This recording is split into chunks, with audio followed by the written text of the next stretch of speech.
कभी हो धमाका तो आसिफ भाई का ही होगा गाँव तेरा खुर्द।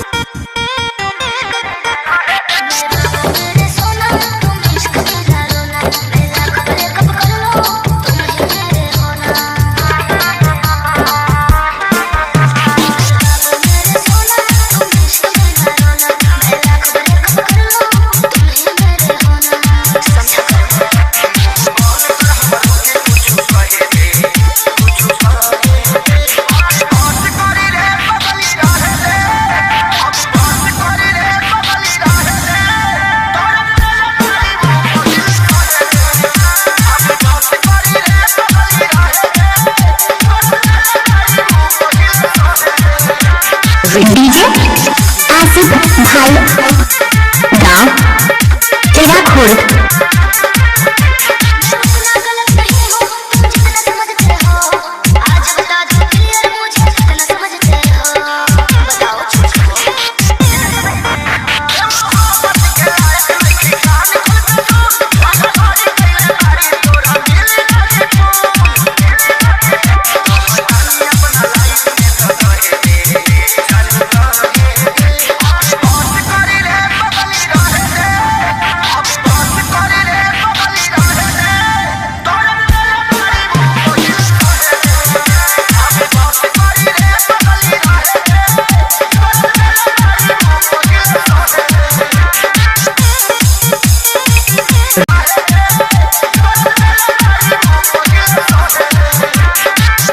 आसिफ मेरी जहाई लग मचा गया, आसिफ मेरी जहाई लग मचा गया।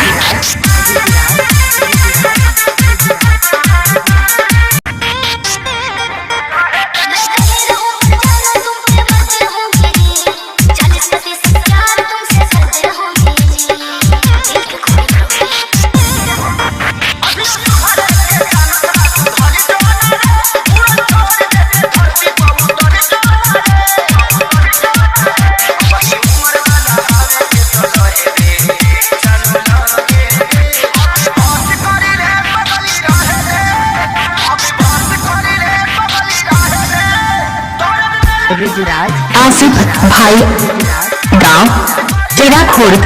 इनका मोबाइल नंबर है 771 89 062।